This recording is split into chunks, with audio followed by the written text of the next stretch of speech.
சொன்னாலும் சரி, உலகம் எப்படி பேசினாலும் சரி,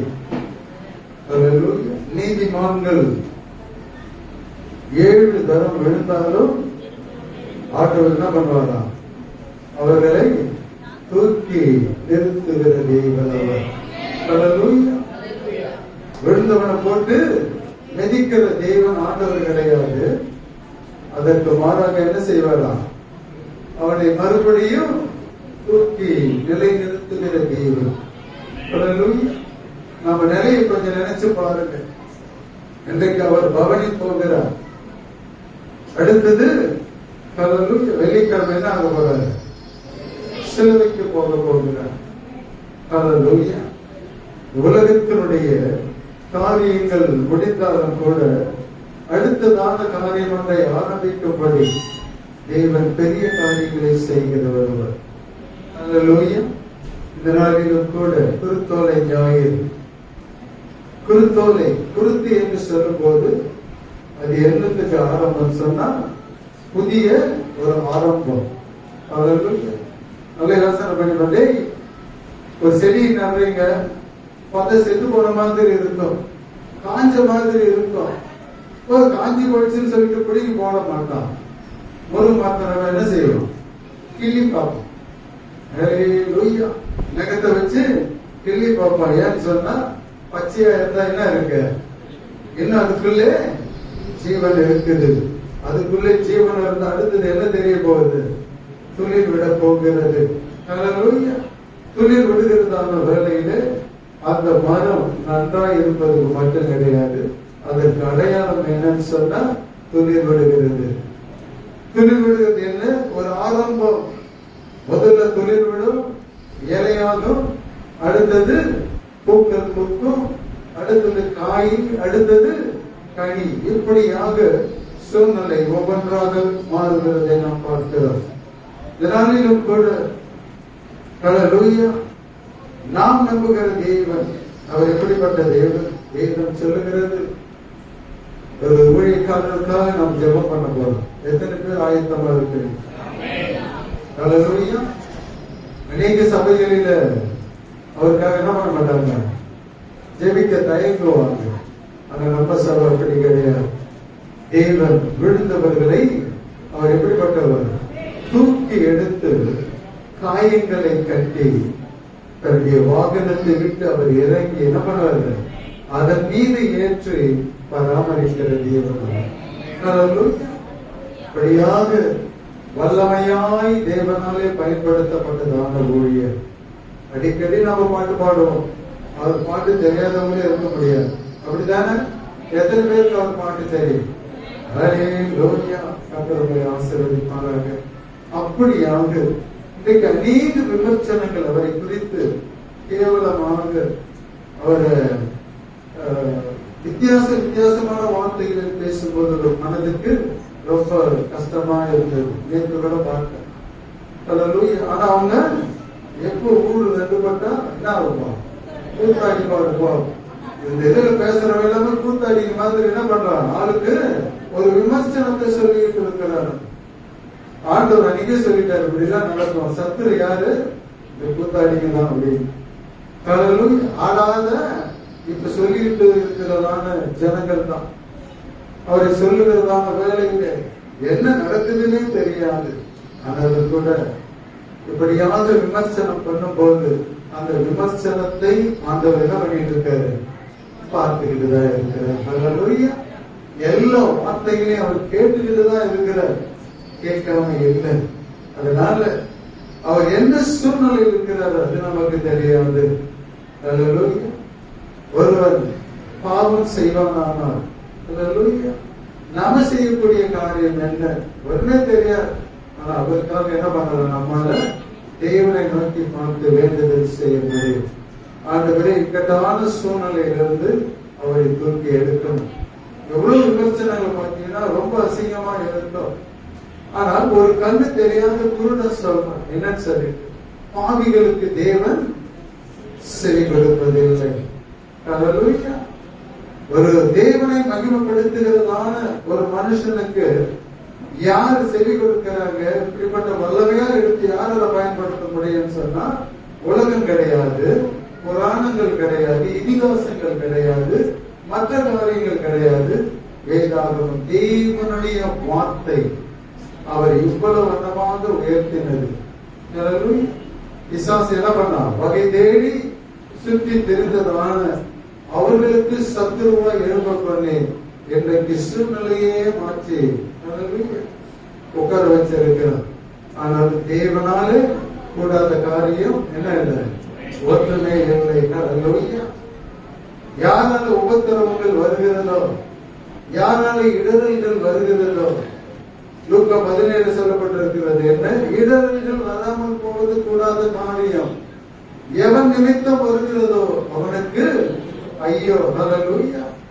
அதனால இடரல்கள் கொடுத்தவர்களுக்காக அல்ல, இடரல் பட்டு அல்லல் பட்டு நொந்து வேதனையோடு காணப்படுகிறதா அந்த சகோதரன் எங்க இருக்கிறாருன்னே தெரியாது. ஆனாலும் கூட தாவீது ஓடி ஒளிந்த இடங்களில் எல்லாமே தேவனாகிய கர்த்தர் அவரோடு கூட இருந்தார். ஹல்லேலூயா. மீண்டுமாய் அவனை சிங்காசனத்திலே கொண்டு வந்து அமர செய்ததான தேவன். அவர்தான் நம்ம ஆராதிக்கிறோம், அவர்தான் நம்ம நம்புறோம். ஹல்லேலூயா. கண்களை மூடி தேவ சமூகத்தை நம்பிக்கையோடு கூட விசுவாசத்தோடு கூட வேதம் சொல்லுகிறது, நீங்கள் எவைகளை கேட்டுக் கொள்ளுவீர்களோ அவைகளை பெற்றுக் கொள்ளும் என்று விசுவாசியுங்கள், அப்போது அது உங்களுக்கு கொடுக்கப்படும் என்று ஆண்டவர் சொல்லுகிறதை பார்க்கிறோம். மீண்டுமாய் சூழ்நிலைகளை மாற்றி தேவன் அந்த சகோதரரை மீண்டுமாய் தேவ சமூகத்துக்கு கொண்டு வந்து அநேக வாலிப பிள்ளைகளை, அநேக குடும்பங்களை ஆண்டவருக்காக ஆயத்தம் பண்ணும்படி ஒரு புதிய ஒரு பிரவேசத்துக்குள்ளாக வர என் தேவன் மகனோடு கூட இருந்து வழி நடத்தும்படிக்கிறான். ஹல்லேலூயா. எல்லாரும் கண்களை மூடுவோம். மகா இரக்கமும் கிருபையை நிறைந்த அன்பிற்கு நாளே இந்த குருத்தோலை ஞாயிறு மகிழ்ச்சியான இந்த சூழ்நிலையிலே ஆண்டவரே வேதனையோடு கூட எங்கு இருக்கிறான் என்பதை கூட தெரியாமல் அவர் பட்டு கொண்டிருக்கிறதான எல்லா இக்கட்டான சூழ்நிலையிலும் உண்மையுள்ள தேவனாகிய நீர் அவரோடு கூட இருந்து அந்த ஊழியக்காரரை நீர் பலப்படுத்தி ஆண்டவரை சுற்றி நெருங்கி நிற்கிறதான எல்லா இடர்களையும் நீக்கி ஆண்டவர் மீண்டுமாய் சமூகத்திலே வந்து உம்மை மகிமைப்படுத்தும்படி அந்த வேலையில ஒப்பு கொடுக்கிறேன் ஆண்டவர். ஜெபிக்கிறேன் ஆண்டவர். தடைகளை நீக்கி போடுகிறவர் அவருக்கு முன்பதாக பவனி போகிறபடியினாலே நன்றியோடு கூட உம்மை ஸ்தோத்திரிக்கிறேன், துதிக்கிறேன், உம்மை வாழ்த்துகிறேன் ஆண்டவரே. ஹல்லேலூயா. ஒரு புதிய ஒரு தொடக்கத்தை, புதிய ஒரு ஆரம்பத்தை, புதிய ஒரு வல்லமையை ஆண்டவரே அவருக்கு நீ தந்து நீ எழும்ப பண்ண போகிறதற்காக ஸ்தோத்திரிக்கிறோம். கிருபைக்குள்ளே மகனை பாதுகாத்துக் கொள்ளும் ஆண்டவர். பாடல்கள் மூலமாக ஆண்டவரே உடைய நாமத்தை மகிமைப்படுத்தினதான, வார்த்தையின் மூலமாக மகிமைப்படுத்தினதான சகோதரர் கரங்களில் ஒப்புக் கொடுக்கிறேன் ஆண்டவர். அவரை காத்து வழிநடத்தி எல்லா இடர்களையும் நீக்கி ஆண்டவர், எல்லா துன்பங்களையும் நீக்கி நல்ல தைரியத்தை தந்து வல்லவல்ல நாமத்தை மகிமைப்படுத்தும். கிருபைக்குள்ளே காத்துக்கொள்ள வழிநடத்தும். எல்லா துதியும் கனமும் மகிமை உமக்கே எடுக்கிறோம் இயேசுவின் நாமத்தில் பிதாவே. ஆமென். ஹல்லேலூயா. கர்த்தருடைய பரிசுத்த நாமத்திற்கு மகிமை உண்டாவதாக. வாசிப்போம். மத்திய எழுதின சுவிசேஷம் 17ஆம் அதிகாரம். மத்திய எழுதின சுவிசேஷம் 17ஆம் அதிகாரம். எழுதப்பட்ட வாசிங்க. இல்ல, மத்தேயு 5:17 நியாய பிரமாணத்தை ஆகிலோ ஆண்டவர் சொன்னார் பாருங்க. என்னவா? சத்தமா படிங்க. நியாய பிரமாணத்தை ஆனாலும் தீர்க்க தரிசனங்களை ஆனாலும் அழிப்பதற்கு வந்தேன் என்று எண்ணிக்கொள்ளாதேயுங்கள். அழிப்பதற்காக அல்ல,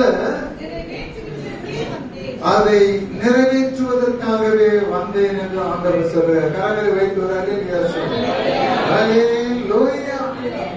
இன்றைக்கு அநேக காரியங்களை அநேக சபைகளில் தேவ ஆவியானவர் அந்த சபையினுடைய அந்த சூழ்நிலைக்கு ஏற்ப ஆவியானவர் அநேக விளக்கங்களை கொடுத்துக் கொண்டிருந்தாலும் கூட உங்களுக்கு கொடுக்கிறதான காரியம் என்ன? ஆண்டவராகிய இயேசு கிறிஸ்து இந்த உலகத்திலே வந்ததனுடைய நோக்கம் என்ன? ஒரு காரியத்தை சொல்லலாம், என்ன? பாவிகளை ரட்சிக்க கிறிஸ்து இயேசு உலகத்திலே வந்தார். இப்படி ஒவ்வொரு காரியங்களையும் சொல்லப்பட்டு இருந்தாலும் கூட ஆண்டவராகிய இயேசு கிறிஸ்து சொல்றார் என்ன? நியாய பிரமாணங்களையும் தீர்க்க தரிசனங்களையும் அழிப்பதற்காக நான் வரவில்லை. அந்த நியாய பிரமாணத்தையும் அந்த தீர்க்க தரிசனத்தையும் நான் என்ன செய்ய போறேன்? நிறைவேற்றுவதற்காக நான் என்ன பண்ணிருக்கிறேன்? வந்தேன். ஹல்லேலூயா. இன்றைக்கு பவனி வருகிறதான ஒரு நாள், குருத்தோலை ஞாயிறு என்று நாம் கொண்டாடுகிறதான அந்த நாளிலே அவர் பவனி வருகிறதான அந்த சூழ்நிலையை இப்ப நம்ம சற்று நாம் ஆராய்ந்து பார்க்க போகிறோம். ஹல்லேலூயா. ஆண்டவராகிய இயேசு கிறிஸ்து ராஜாவாக வருகிறார். ஆனா அவர் தன்னை ராஜா என்று சொல்லிக் கொண்டு வந்தாரா? நல்ல யோசனை பண்ணி பாருங்க. இல்ல. ஹல்லேலூயா. ஆண்டவர் ஒவ்வொரு சூழ்நிலையிலும் நான் எதற்காக வந்தேன் என்பதை ஆண்டவர் தெளிவுபடுத்துகிறார்.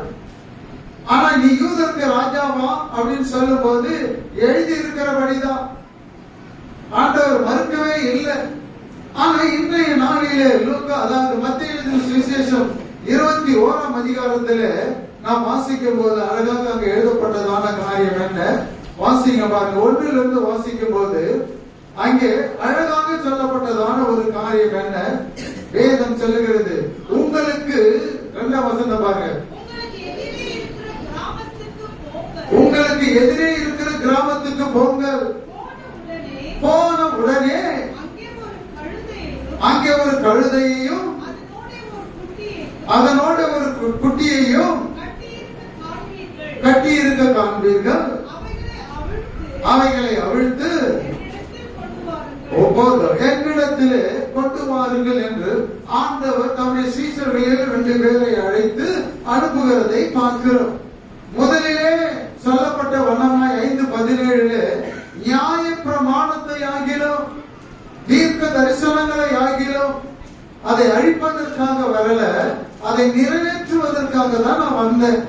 அப்போ தீர்க்க தரிசனம் என்று சொல்லப்பட்டதான காரியம் என்ன? இந்த சுவிசேஷம் எழுதுவதற்கு முன்பதாகவே சகரியா தீர்க்கதரிசி எழுதுகிறான் அழகாக. என்ன? உன் ராஜா எப்படி வருவார் என்பதை அவன் அழகாக 9:9 சொல்றது இங்க 4ஆம் வசனம் சொல்லுகிறது பார்.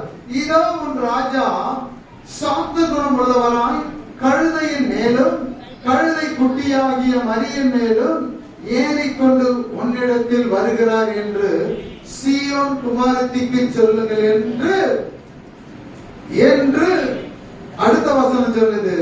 தீர்க்க தரிசியினால் உரைக்கப்பட்டது நிறைவேறும்படி இதெல்லாம் நடந்தது என்று வேதாகமத்திலே பார்க்கிறோம். என்ன ஆண்டவர் சொன்னார்? என்ன? நியாய பிரமாணத்தை ஆகிலும் தீர்க்க தரிசனத்தை ஆகிலும் அழிப்பதற்கு அல்ல, அதை நிறைவேற்றுவதற்கே வந்த சகரியா தீர்க்க தரிசன வார்த்தை சொன்ன அதே காரியத்தை இங்கே எழுதப்பட்டிருக்கிறது. அதை நிறைவேற்றும்படி சில வருடங்களுக்கு முன்பதாக ஆண்டவராகிய இயேசு கிறிஸ்து வருவார், பிறப்பார். இல்ல 33 வருடம் அவருடைய பிரவேசம் இந்த உலகத்திலே இருப்பார். எங்கெங்க போக முடியுமோ அங்கெங்கெல்லாம் போவார்.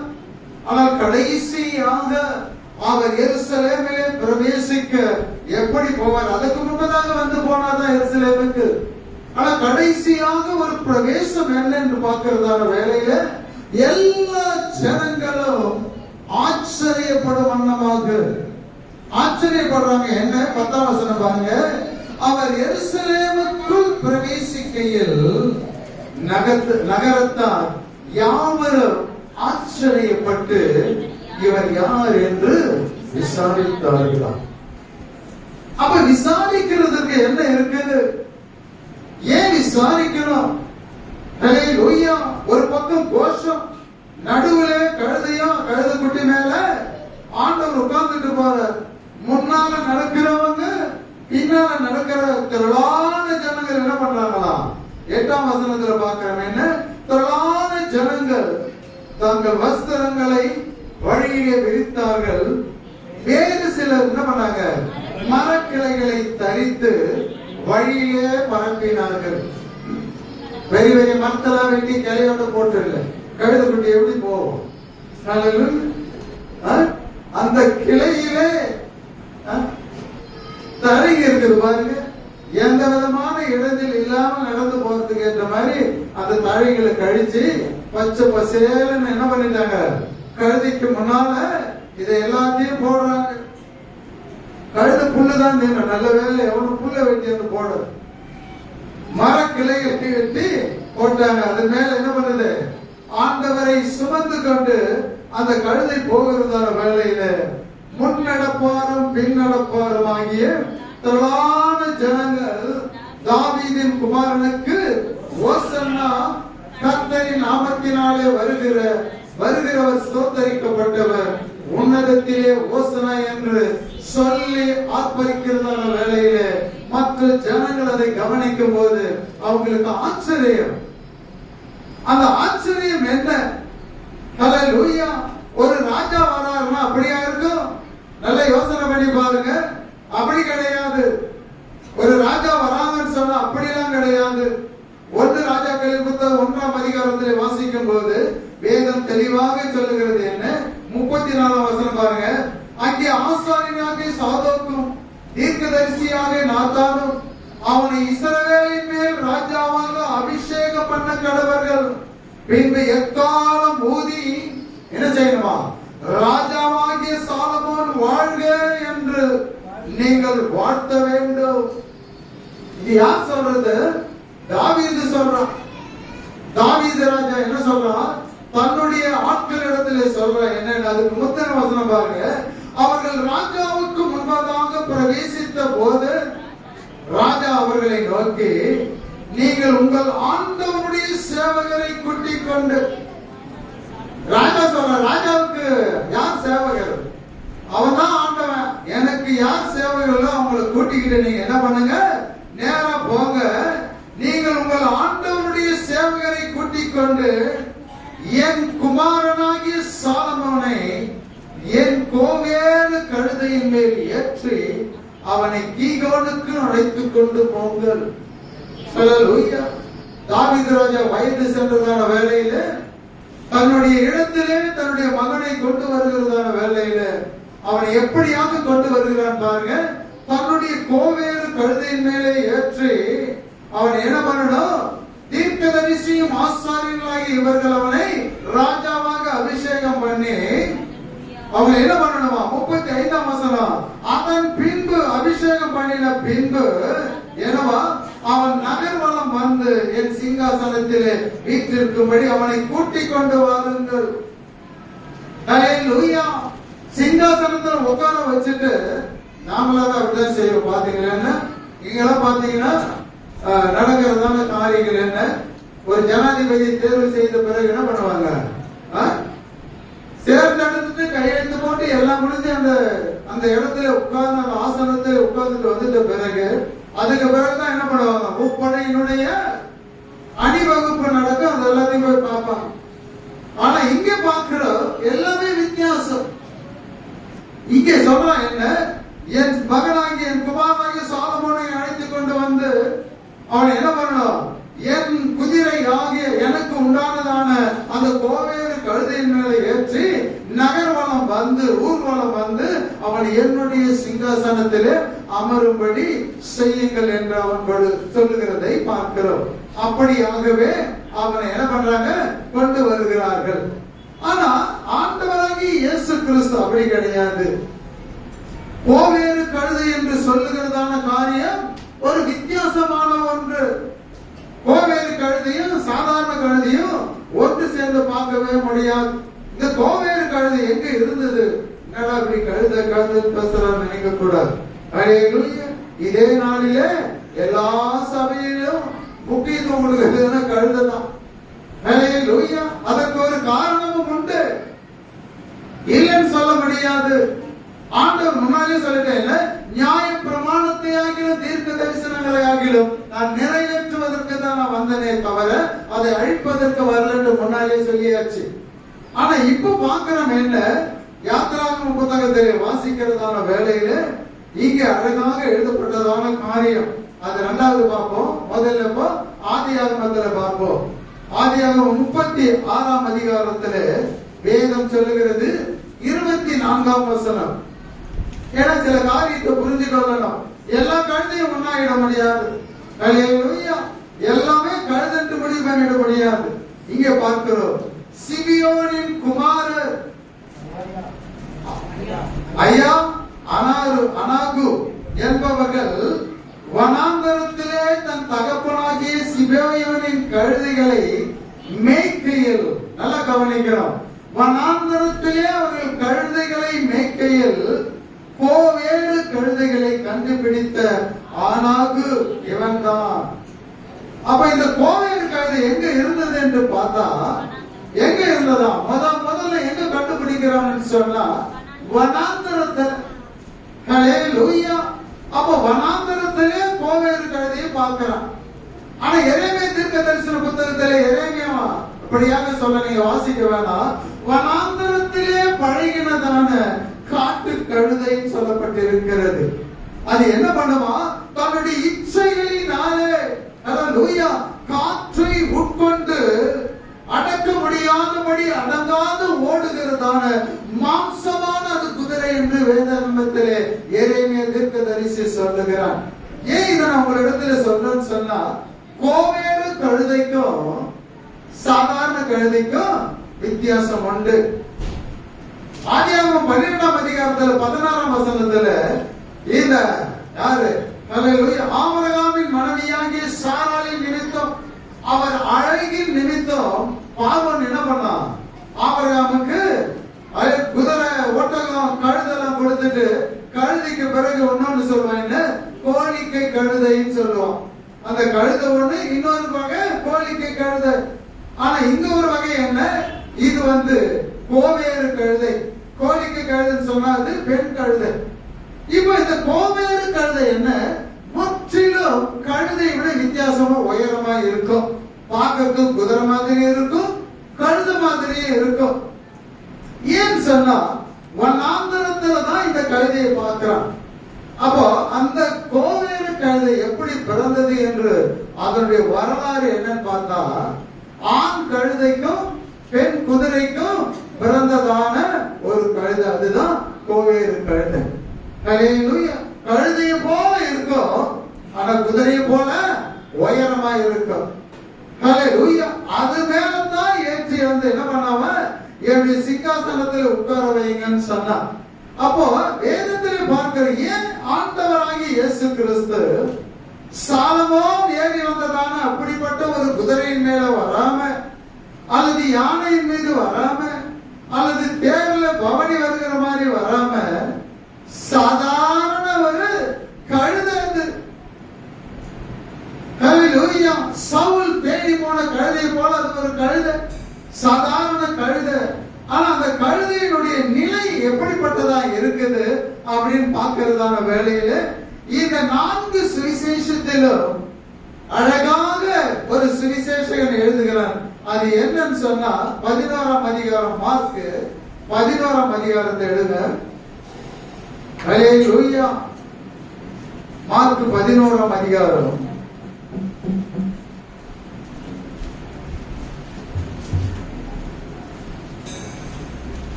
மார்க் 11ஆம் அதிகாரத்துல அப்போது இயேசு, இது முதல் ஒரு காலம் ஒருவனும் உன்னிடத்தில் என்ன பண்ணது கிடையாது, மரத்தை பார்த்து பேசினார்.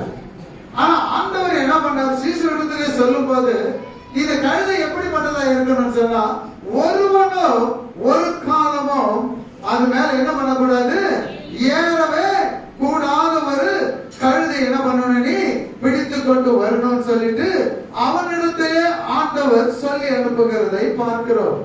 ஆனா இந்த கழுதை குறித்து வேதம் தெளிவாக சொல்லுகிறது. என்னன்னு சொன்னா 1 to 4 வரை வாசிக்கும் போது பாருங்க, 4ஆம் வசனத்துல பாருங்க, அவர்கள் போய் முதல்ல சொல்றாரு என்ன, மத்திய எழுதின சுவிசேஷத்திலே சொல்லும் போது 2ஆம் வசனத்திலே சொல்லும் போது அங்க அழகா சொல்ல, எதிரே இருக்கிற கிராமத்துக்கு போங்கள். அதை வாசிக்கப்பட்டுன்னு,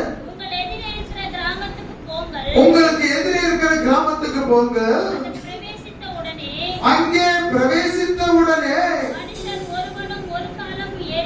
அதிலே ஒருவரும் ஒரு காலம் ஏறிராத ஒரு கழுதை குட்டியை கட்டி இருக்க காண்பீர்கள்.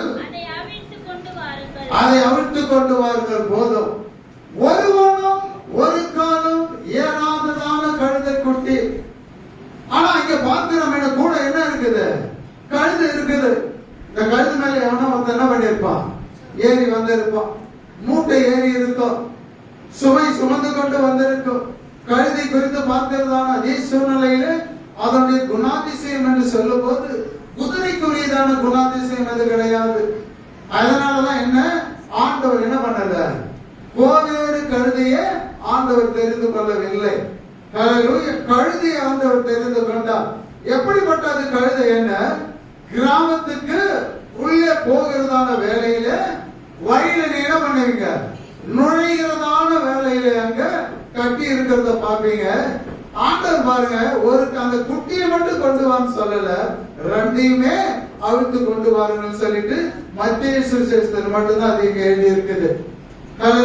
இந்த சுவிசேஷங்களிலே அவன் மட்டும்தான் அழகா எழுதுறான். ஆனா மார்க் எழுதும் போது பார்க்க அது கட்டி இருக்குதுன்னு சொல்லி இருக்குது. ஆண்டவர் சொன்னார், கட்டி இருக்க காண்பீர்கள். அது எங்க கட்டி இருக்குதுன்னு சொன்னா 4ஆம் வசனம் பாருங்க, அவர்கள் போய் வெளியே இருவழி சந்தியிலோ ஒரு வாசல் அருகே பாருங்க, என்னவா, கட்டி இருக்கிற அந்த குட்டியை கண்டு அதை அவிழ்த்தார்கள் என்று வேதாகமத்திலே பார்க்கிறோம். அவிழ்த்து கொண்டு வந்தாங்க. ஆண்டவர் அந்த கழுது மேல வஸ்திரங்களை போட்டாங்க. ஆண்டவர் தூக்கி உட்கார வச்சாங்க. முன் நடப்பாரோ பின் நடப்பாரோ ஓசனா ஓசனா என்று சொல்றாங்க. ஹல்லேலூயா, அவர் ஸ்தோத்தரிக்கப்பட்டவர் சொல்றாங்க. சில ஜனங்கள் என்ன பண்ணாங்க, ஹல்லேலூயா, சீஷர்கள் தங்கள் வஸ்திரங்களை அந்த கழுதை குட்டி மேல போட்டாங்க, கழுதியின் மேல போட்டாங்க. அது மேல போட முடியாத அளவுக்கு ஜனங்கள் இடத்துல வஸ்திரங்கள் இருக்கும். பழைய வஸ்திரம் ஒண்ணு கிழிஞ்சு போயிருக்கும், ஒண்ணு நஞ்சு போயிருக்கும், ஒண்ணு அழுக்கா இருக்கும். ஹல்லேலூயா, இதெல்லாம் இருக்கு. வில்லேஜ்ல எப்படி இருக்கு, எல்லாமே துவைச்சு அயன் பண்ணியா வச்சிருப்போம். இல்ல பானையில சுருட்டி வைக்கிற மாதிரி சுருட்டி சுருட்டி எங்க கிடைக்குது அந்த சொல்லி வச்சிருப்பான். ஆனா ஆண்டவருடைய காரியம் என்ன, இது தீர்க்கதரிசியினாலே உரைக்கப்பட்டதான காரியத்தை நாம ஒருத்தர் அடக்கம் பண்ண போகும்போது இதெல்லாம் நம்ம செய்யறது கிடையாது. செய்யறோமா? இல்ல. ஆனா இந்துக்களை பார்க்கிற போது பாருங்க, யாராவது இறந்துட்டு என்ன பண்ணுவாங்க, அந்த வீட்டுக்கு அருகில பச்சை இந்த ஓலைகள் என்ன பண்ணுவாங்க, கீத்த வெட்டி குறுக்க வெட்டி அங்கங்க நட்டு வச்சிருப்பாங்க. சில இடங்கள் கொஞ்சம் வசதியா இருந்தா வாழை மரங்களை நட்டு வச்சிருப்பாங்க. இதெல்லாம் அங்க வில்லேஜ்ல கிராமத்துல நடக்கிறதான பழக்க வழக்கம். அப்போ இருந்தது. அவங்க எப்படி அறிந்து கொண்டாங்கன்னு தெரியல, ஆனா அது அவங்க தெரியும். ஆனா நான் சின்ன பையன் பாக்குறதான வேலையில நான் பாப்பேன், என்ன அங்க தோபிங்க இருப்பாங்க, வண்ணானுங்க தெரியுமா, வில்லேஜ் எல்லாம் வண்ணாங்க துணி எடுத்துட்டு போய் துவைக்கிறவங்க இருப்பாங்க. யாராவது இறந்துட்டா என்ன பண்ணுவாங்க, அவங்க ஒரு மூட்டை துணி எடுத்துட்டு வந்து வச்சுட்டு உட்காந்துட்டு இருப்பான். சவத்தை அடக்கம் பண்ண போகும்போது என்ன பண்ணுவாங்கன்னு சொன்னா, அந்த சவத்தை தூக்கிட்டு போறாங்கள பாடைய, அந்த தூக்கிட்டு போகும்போது அந்த புடவையோ அல்ல எல்லா துணியையோ விரிச்சுக்கிட்டே போவாங்க ஒரு குறிப்பிட்ட தூரம் வரலையும். அது மேலதான் அதை நடந்து போவாங்க. 4 பேர் தூக்கிட்டு அது மேலதான் நடந்து போவாங்க.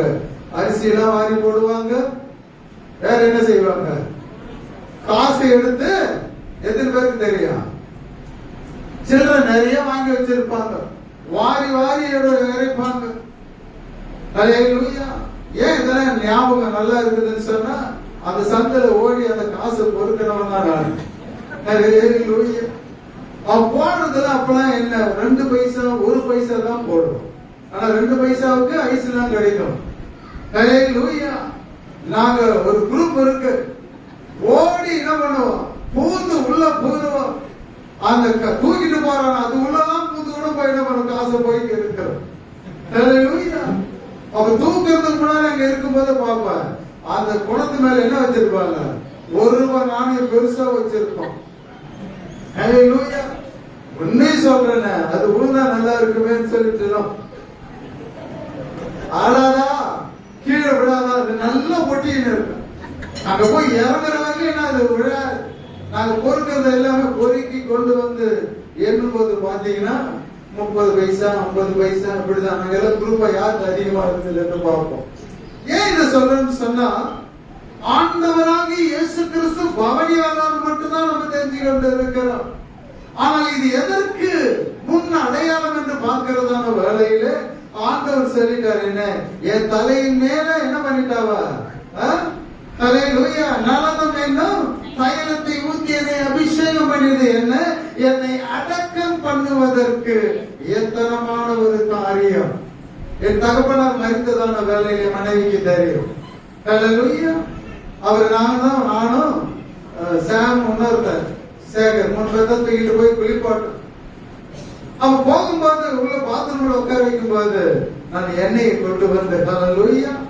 ஒரு கை நிறைய எண்ணெயை வச்சு என் தகப்பனாருக்கு மேல வச்சு என்ன பண்ண, தேய்ச்சிட்டு அவரை குளிக்க வச்சு எல்லாவற்றையும் செய்து அவரை கொண்டு வந்து படுக்க வைக்க தேவன் எனக்கு கிருபை செய்தார். ஹல்லேலூயா. ஏன் சொல்றான் இதையும் பார்க்கிறதான வேளையில, அவர் அடைய போகிறதான மரணத்தின் நிமித்தம் இப்படியாக ஒரு பவனி வருகிறதான அந்த சூழ்நிலையில முன் எச்சரிக்கை இல்ல, முன் அடையாளமாக ஜனங்கள் அறியாமலேயே இந்த காரியத்தை அவர்கள் செய்தார்கள் என்பதுதான் உண்மை. ஒரு பக்கம் ஓசனா ஓசனா, இந்த ரட்சிப்பு எப்படி அவரால் ரட்சிக்க முடியும்? கழுத்து மேல போறதுனால ரட்சிக்க முடியுமா? இல்ல இல்ல, அவர் மரித்தாதான் உனக்கு ரட்சிப்பு, எனக்கு ரட்சிப்பு சொல்ல முடியும். அவர் மரிக்க போகிறார் என்பதற்கு அடையாளம், ஹல்லேலூயா, நான் ரட்சிப்பை அடைவதற்கு அடையாளம் என்ன, இந்த இப்படிப்பட்டதான சூழ்நிலைகள் தான். ஹல்லேலூயா. ஆண்டவர் கழுதையின் மேல ஏறி போற ஜனங்கள் ஆச்சரியப்படாம 10ஆம் வசனத்துல, இது என்னது, சாதா ஒரு கழுதை, குட்டி கழுதை. குட்டினா ரொம்ப குட்டி கிடையாது, நடக்க முடியாத போறது இல்ல, ஒரு அரை சைஸ் இருக்கும். ஹல்லேலூயா. குட்டினா குடிச்சிட்டு பால் குடிக்கிற கழுதை குட்டி கொண்டாந்து இயேசு கிறிஸ்து உட்கார வச்சா என்ன ஆகும்? அவரே 6 அடி உயரம் இருக்கிறவர். ஹல்லேலூயா. குட்டி செத்துரும். அப்படி அல்ல. ஹல்லேலூயா. ஒருவனும் ஒரு காலம் பயன்படுத்தாத ஒரு கழுதை. ஆனா அது என்னைக்கா இருந்தாலும் கழுதை, தாய் கழுதைக்கு அது எப்படி, அது குட்டி தான். ஹல்லேலூயா. நீ பேரம் பேத்தி எடுத்தாலும் உன் பிள்ளைக்கு நீ யாரா இருப்ப? அம்மாவா இருப்ப, அப்பாவா தான் இருப்ப. ஆனா ஆண்டவர் பாருங்க, என்ன அந்த கழுதையையும் குட்டியையும் அழுத்து என்னிடத்திலே கொண்டு வாருங்கள். ஆனா அந்த குட்டியினுடைய நிலை, அந்த கழுதையினுடைய நிலையை பத்தி உங்களுக்கு நல்லா தெரியுமா? அது எங்க கட்டி இருக்குதா? முச்சந்தியில அந்த என்ட்ரன்ஸ்ல நுழையும் போது ஒரு வாசல் அருகே அது என்ன பண்ணப்பட்டது, 4 வழிகள் போகிற ஒரு இடத்திலே கட்டப்பட்டதான ஒரு கழுதை. ஹல்லேலூயா. அதனுடைய நிலைமை என்ன, பரிதாபகரமான ஒரு சூழ்நிலை. கோவேறு கழுதை போல கிடையாது. ஏன் ஆண்டவர் அதை தெரிந்து கொள்ளலாம்? இல்ல, ஆண்டவர் பாருங்க, எதை செய்தாலும் தேவனுடைய சித்தத்தின்படிதான் செய்வார். மனுஷன் உயர்வை பார்ப்பான், மனுஷன் தகுதியை பார்ப்பான், மனுஷன் அந்த அடையாளத்தை பார்ப்பான். அப்படி பார்த்ததான தாவீதை போல ஆண்டவர் கிடையாது. ஹல்லேலூயா. தாவீது சொன்னா என்ன, என் கழுதை, ஹல்லேலூயா, என் கோவேறு கழுதை, நான் எதன் மேல ஏறி வந்தேனே ராஜாவாக, அதே கழுதையில தான் என் மகன் என்ன பண்ணணும், வரணும். ஆனால் தாவீதின் சிங்காசனத்தை வாழ்த்தி ஆசீர்வதிக்கிறதான இந்த ஜனங்கள், ஹல்லேலூயா, இந்த சூழ்நிலையை பார்க்கணும். இல்ல, ஏன் இவர் இந்த கழுதைக்கு வராம இதுல வராரு? இவர் ஒரு ராஜா தானே, ஏன் இந்த சாதாரண கழுதையில வரணும்? நல்ல யோசனை பண்ணி பாருங்க. ஹல்லேலூயா. ஏன் இந்த சாதாரண கழுதையில வரணும்? ஆண்டவர் சொன்னார் என்ன, தீர்க்க தரிசனங்களை ஆனாலும், அப்புறம் என்ன, நியாய பிரமாணத்தை ஆனாலும் நான் அழிப்பதற்காக அல்ல, அதை நான் என்ன பண்ண வந்திருக்கிறேன், நிறைவேற்றுவதற்காக நான் வந்தேன். ஹல்லேலூயா. நிறைவேற்றுகிறதான தேவன் அவர். அவர் எல்லா சூழ்நிலைகளிலும் அவர் நிறைவேற்றுகிறதான தேவன் அவர். அப்படிப்பட்ட தேவன் தான் இன்றைக்கு கழுதையின் மேலே அவர் பவனி வருகிறதான அந்த சூழ்நிலையை நாம் பார்க்கிறோம். யாத்திராகம புத்தகத்தில் 13ஆம் அதிகாரம் 12ஆம் வசனம் என்ன சொல்லுகிறது என்று பார்ப்போம். யாத்திராகம புத்தகம்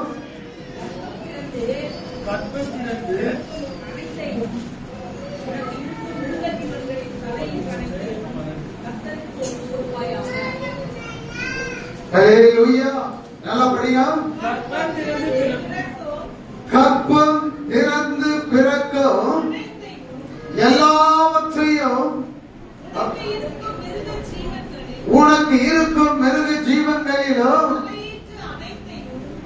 தலையிற்று முதலாவது பிறக்கிறதான தலைச்சன்கள் எல்லாவற்றையும் அதை என்ன செய்யணும், ஆண்டவருக்கு ஒப்பு கொடுக்க வேண்டும். அவைகளிலும் என்னவா, ஆண்கள் தலையீட்டா பிறக்கிறது. ஒருவேளை பெண் பிறந்தா அது கர்த்தருடையது கிடையாது. ஆனா முதலாவது பிறக்கிற ஆண், அது எந்த பிராணியானாலும் சரி, மனுஷனானாலும் சரி, அது யாருக்குடையதான், தேவனுக்கு உரியது. பாருங்க என்னவா, அடுத்தது என்னன்னு பாருங்க. இங்க ஒரு சிக்கலே இருக்குது. கழுதையின் தலைக்கு, கழுதைக்கு பிறக்கிற எல்லாம் முதலாவது பிறக்கிறதான எல்லாம் என்னவா, கழுதை குட்டி, கழுதைக்கு பிறக்கிறதான ஆண் கழுதை குட்டி எல்லாமே என்ன பண்ணணுமா, ஒரு ஆட்டுக்குட்டியாலே நீ மீட்டு கொள்ள வேண்டும். அப்படி மீட்கப்படாத விட்டால் அந்த கழுதை குட்டியை என்ன பண்ணணுமா, கழுத்து அறுத்து இல்ல, கழுத்தை பிடிச்சி என்ன பண்ணணுமா, முறிச்சு அதை சாகடிச்சு போட்டுடணுமா, போதும். இது என்ன பிரமாணம், தேவனாலே கொடுக்கப்பட்டதான பிரமாணம். ஹல்லேலூயா.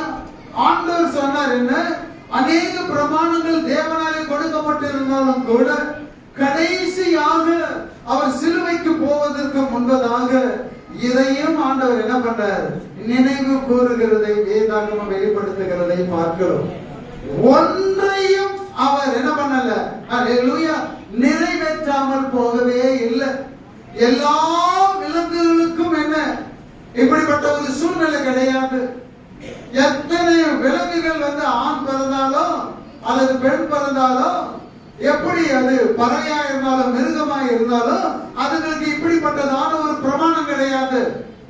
பெண் பிறந்தா அவனுக்கு முதலாவது பிறக்கிற ஆண் பிறந்த கண்ணுக்குட்டியா இருந்தாலும் ஆட்டுக்குட்டியா இருந்தாலும் அது ஆண்டவருக்கு. முதலாவது கோழி முட்டையிட்டா அதை எடுத்து பத்திரமா இருப்பாங்க, என்ன இது ஆண்டவருக்குன்னு சொல்லிட்டு. இந்த கோழி முட்டையிட்டு முதலாவது முட்டை எடுத்துட்டு வந்து ஆண்டுடைய சமூகத்துல வைப்பாங்க. அதை ஏறலாம் விடுவாங்க. அதை எடுத்து போய் உடச்சு பார்த்தாங்கன்னா அது கரு கூடி போய் இருக்கும். முதலாவது ஆண்டவருக்கு கொடுக்கிறாங்க. அது எப்படி போனாலும் அதை பத்தி இல்ல. ஏஎல்சியில் அப்படிதான் செய்வாங்க. எல்லாருக்கும் தெரியல, நம்ம ஊர் பழங்களுக்கு எல்லாருக்கும் தெரியும். பூசணிக்காய் எடுத்துன்னு வருவான், கோழி எடுத்துன்னு வருவான், எல்லாமே நெல் எடுத்துருவான். என்னென்ன விளையுது அதனுடைய முதல் பலனை ஆண்டவருக்கு கொண்டு வருவாங்க. ஆண்டவரை கனப்படுத்துறாங்க. தனக்கு தேவன் கொடுத்ததான பிரயாசத்தின் பலன், முதல் பலனை தேவனுக்கு கொடுக்க வேண்டும் என்கிறதான உள்ள உணர்வு அவர்கள் கொண்டு வருகிறார்கள். ஆனா இங்க பார்க்கிறோம் கழுதினுடைய நிலை எப்படிப்பட்டதுன்னு சொன்னா, யாராவது அதை மீட்கலன்னு சொன்னாக்கா என்ன நடக்க தெரியுமா? ஹல்லேலூயா. அந்த தாய் கழுதைக்கு எதிராகவே அது கொல்லப்பட வேண்டும். ஹல்லேலூயா. எத்தனை விதமான ஒரு சோகமான ஒரு காரியம் பாருங்க. கழுதையே நீ எவ்வளவு சுமை ஏற்றினாலும், எவ்வளவுதான் அடிச்சாலும் அது என்ன பண்ணாது, ஒண்ணுமே கத்தாது. நாய் அடிச்சுன்னா என்ன பண்ணும், நாய் மேல கல்லு உழுதே இல்லை, உரசியில் போனா கூட அது ஒரு கத்து கத்தின்னு ஓடும். காலே படாது, அல்லது முதுகுல படும். ஆனா அது ஓடும்போது என்ன பண்ணும்? ஒரு காலை தூக்கின்னு ஓடும், சம்பந்தம் இல்லாம ஓடும். ஆனா எல்லா சூழ்நிலையிலும் எல்லா காரியத்திலும் என்ன பண்றோம்? அல்லேலூயா. கழுதை மட்டும் அமைதியாகவே இருக்கும். நீ என்ன செய், நீ எப்படி வேணாலும் அடி, நான் என்ன பண்ண மாட்டேன், கத்த மாட்டேன், கூக்குரல் இட மாட்டேன், உனக்கு கோபமா என்ன பண்ண எதுவும் செய்ய மாட்டேன். அந்த சுபாவம் ஆண்டவராகி இயேசு கிறிஸ்துவுக்குள்ளே இருந்தது. ஆண்டவரை நிந்திச்சாங்க, அடிச்சாங்க, தாடி மயிர் பிடிச்சு இழுத்தாங்க, அவரை கேவலப்படுத்தினாங்க. இப்படி எல்லா சூழ்நிலையிலும் அவமதிக்கப்பட்டாலும் கூட அவர் ஏதாவது வாயை திறந்தாரா? நல்ல யோசனை பண்ணி பாருங்க. ஹல்லேலூயா. வாயை திறக்கவே இல்லை, அமைதியாகவே இருந்த. ஆனா அந்த சூழ்நிலையை மாற்றும்படி பிசாசு அநேக காரியங்களை கொண்டு வந்தாலும் கூட தேவனுடைய சித்தத்தை நிறைவேற்றுவதிலே அவர் உறுதியாக இருந்தார் என்பதுதான் உண்மை. ஹல்லேலூயா. இப்ப இந்த கழுதையை பார்க்கிறோம், இந்த கழுதை குட்டியை பார்க்கிறோம்.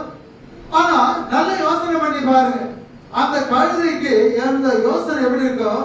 அந்த முச்சந்தியிலே கட்டி இருக்கிறதால வேலையிலே போறவங்க வரவங்க எல்லாம் ஒரு இமேஜினேஷன் பண்ணி பாருங்க. போறாங்களா, ஓ எங்க குட்டிய யாராவது மீட் பண்ணலான்னு பார்க்க, இந்த பக்கம் வராங்களா, இந்த பக்கம் வரவங்களை பார்க்க. ஹல்லேலூயா.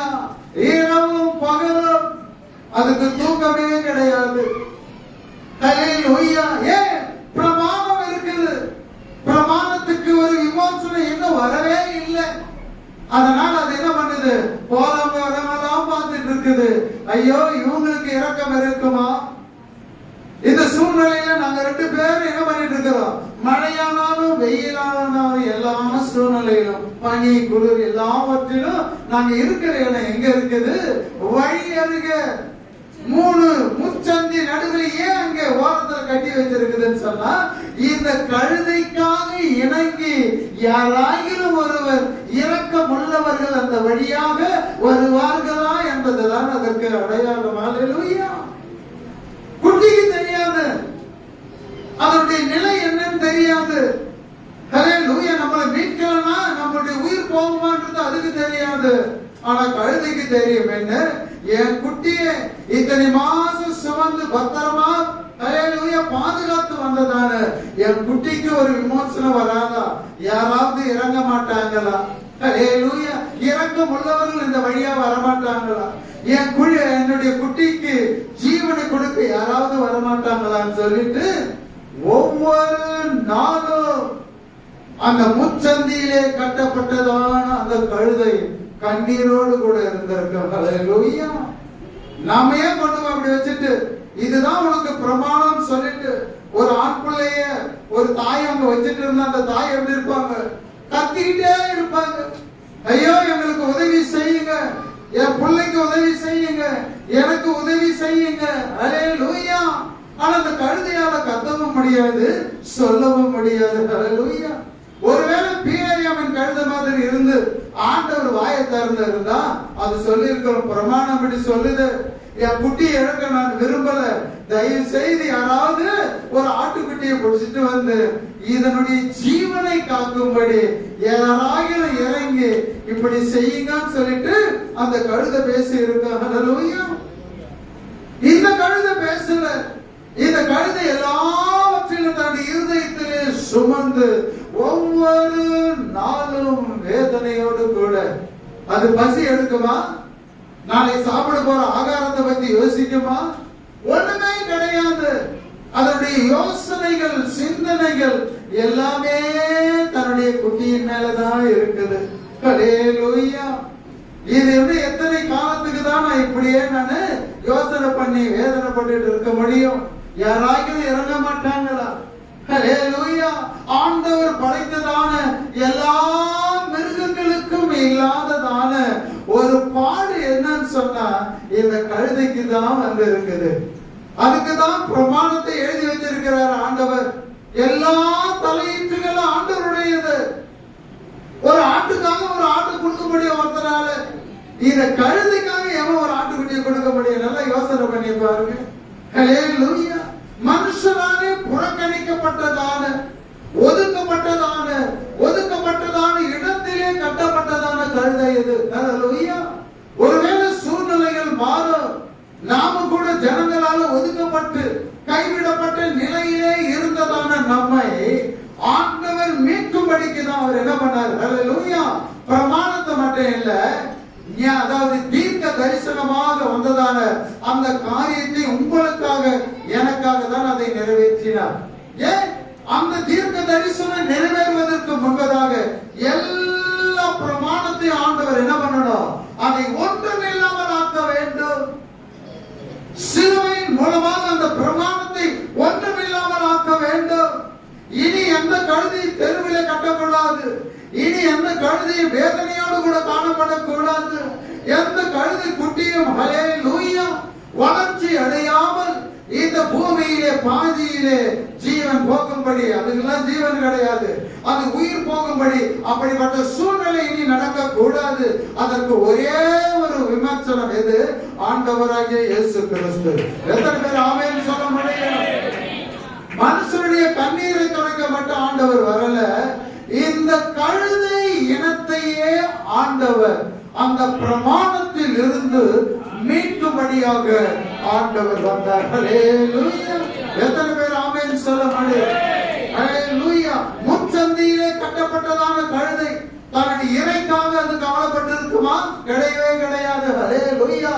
இரவும் பகலும் இந்த மீட்பு இல்லைன்னு சொன்னா இந்த குட்டி ஹல்லேலூயா என் கண்ணெதிரே அல்லது மறைவாக அது முறித்து போடப்பட சூழ்நிலையை ஆண்டவர் மாற்ற வேண்டும்.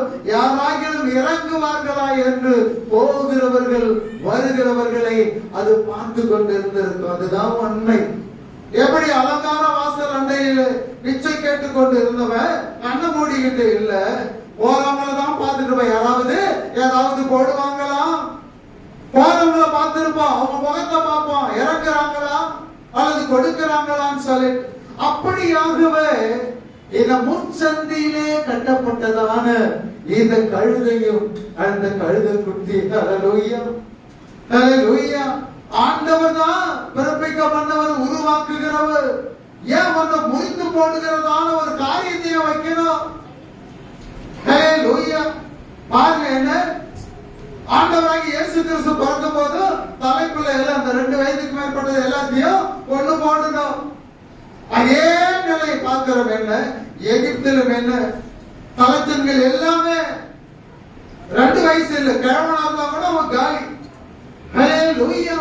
ஆனா அந்த இடத்திலும் வேதாகமம் சொல்லுகிறது, பரிசுத்த ஆவியானவரை கொண்டு ஒரு ஆட்டுக்குட்டியினுடைய ரத்தத்தின் மூலமாக அங்கே தம்முடைய ஜனங்களை மீட்டெடுக்கிறதை பார்க்கிறோம். ஹல்லேலூயா. ஆனா இங்க என்ன, ஒரு ஆட்டுக்குட்டி தேவை, ஒரே ஒரு ஆட்டுக்குட்டி தேவை. ஒவ்வொரு கழுது குட்டிக்கும் ஒரு ஆட்டுக்குட்டி கொடுத்துக்க வரலாம். ஆனா எத்தனை காலம் தான் இது நடக்கணும்? ஆனா வேதம் சொல்லுகிறது, அதை நன்றாய் படிக்கும் போது அதில் உள்ள ஆழத்தை நீங்க பார்க்கணும். என்னவா அழகாக எழுதியிருக்கு பாருங்க. கழுதையின் இனி என்ன தலையீற்றுகளை எல்லாம் அப்பப்பா ஒரு ஆட்டுக்குட்டி கொண்டு வந்து நீ மீட்க வேண்டாம். இப்ப ஆண்டவராக இயேசு கிறிஸ்து வந்துட்டார். இப்ப என்னன்னா, இவர் ஒரே ஒரு பலியினாலே, இவர் ஒரே ஒரு ஆட்டுக்குட்டி, இவர் ஆட்டுக்குட்டி தான் சொல்லுவோம், ஆடுன்னு சொல்றது கிடையாது. இந்த உலகத்தின் பாவங்களை சுமந்து தீர்க்கிற தேவனுடைய ஆட்டுக்குட்டி. ஹல்லேலூயா. ஆனா இங்க இத்தனை காலம் ஒருவேளை இரக்கம் உள்ளவன் என்ன பண்ணிருப்பான்? ஒரு ஆட்டுக்குட்டியை கொடுத்து போயிட்டிருப்பான். எத்தனை பேர் தான் கொடுக்க முடியும்? எத்தனை கழுது குட்டிங்க செத்ததுன்னு தெரியாது, எத்தனை கழுது குட்டிங்க துடி துடித்து செத்ததுன்னு தெரியாது. ஆனால் வேதம் சொல்லுகிறது என்ன, இந்த ஒரே ஒரு ஆட்டுக்குட்டியினால் அழகா சொல்லுது, கழுதையின் தலையீற்றை எல்லாம், இனி பிறக்க போகிறதான கழுதையின் தலையீற்றுகளை எல்லாம் என்னவா ஒரு ஆட்டுக்குட்டியால் பெற்றுக் கொள்வாயாக. இந்த தீர்க்க தரிசனம், ஹல்லேலூயா, இந்த பிரமாணமும், இந்த பிரமாணத்தோடு ஒட்டி இருக்கிற இந்த தீர்க்க தரிசனமும் எப்படா நிறைவேறுகிறது என்று பார்க்கும் போது ஆண்டவராகிய இயேசு கிறிஸ்து இந்த பூமிக்கு வந்து 33.5 வருடம் ஊழியம், அதாவது இருந்து 3.5 வருடம் ஊழியத்தினுடைய நிறைவிலே இது நடக்கிறதை பார்க்கிறோம். ஹல்லேலூயா. ஆண்டவர் சொன்னார் என்ன, இப்ப என்ன பண்ண போது, ஒரே ஒரு ஆட்டுக்குட்டி தன்னுடைய ஜீவனை இதுக்காக கொடுக்க போகிறதான ஒரு காரியம். ஏன் ஆண்டவர் பாருங்க, இந்த கழுதையை வந்து கோவேறு கழுதை, அதுதான் ஃபேமஸான கழுதை. ராஜாக்களை ஏத்திக்கிட்டு பவனி ஊர்வலம் வருகிறதான கழுதை, இது சாதாரண பொதி சுமக்கிற கழுதை கிடையாது. கோவேறு கழுதை மேலதான் ராஜா வாழ்க வாழ்கன்னு சொல்லிட்டு நீங்க அவரை வாழ்த்தி கொண்டு வந்து என் சிங்காசனத்தில் உட்கார வைங்கன்னு சொல்லிட்டு தாவீது சொல்றான்.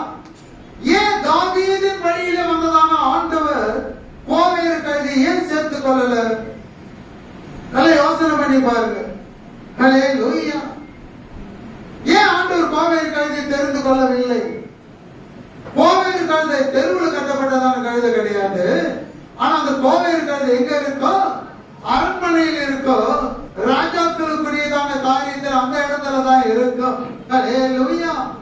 ஆனா இந்த கழுதை எப்படிப்பட்டதா இருக்குதுன்னு சொன்னா, தன்னை தாழ்த்து, ஹல்லேலூயா, ரோட்ல போறவங்க வரவங்க எல்லாமே பிளாட்ஃபார்ம்ல இருக்கிறதான காரியம். இது எங்கடா இருக்கிற? ஐயோ, நான் வந்த வழியே வித்தியாசம். சென்னையில வந்ததான வேலையில எங்க இருந்தேன்? பிளாட்ஃபார்ம்ல இருந்தேன். இப்ப நீ எங்க இருக்கிற?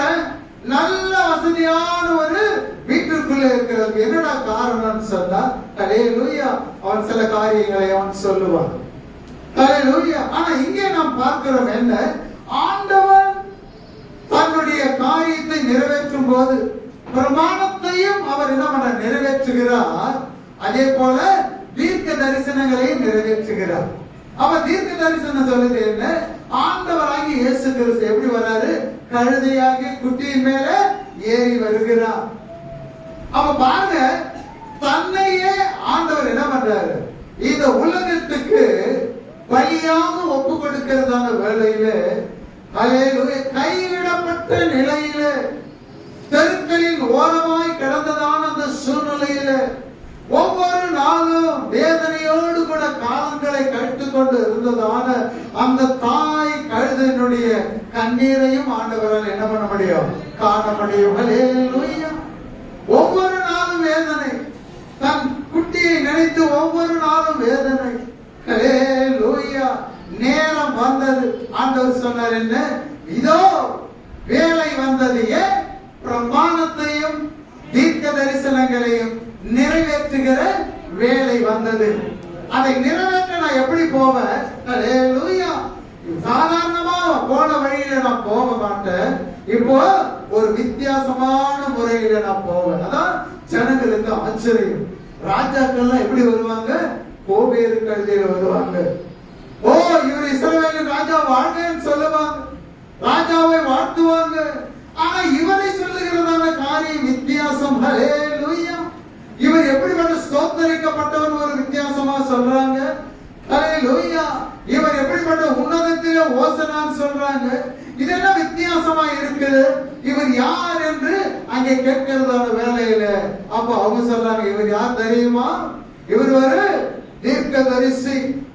கலிலேயாவில் இருந்து, நாசரேத்தில் இருந்து வந்ததான யார் இவரு?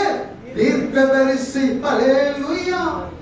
இவர் தீர்க்கதரிசியோ, தீர்க்க தரிசனங்களை நிறைவேற்றுகிறவரோ, நியாய பிரமாணத்தை நிறைவேற்றுகிறவருமாய் வந்தார். ஹல்லேலூயா.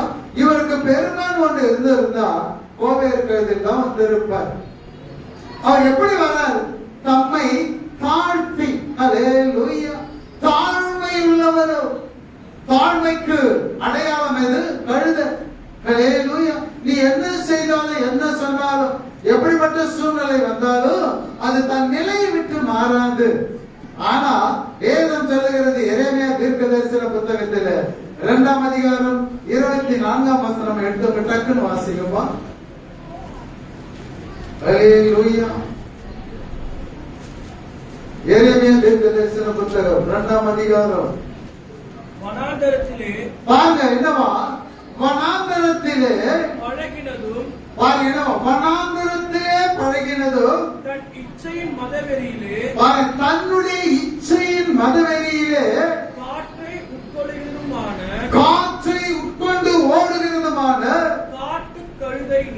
பாருங்க, என்னவா வனாந்தரத்தில் என்ன இருக்குது? காட்டு கழுதை. தன் இச்சையின்படியே ஓடுகிறதான காட்டு கழுதை. வாசிப்பா.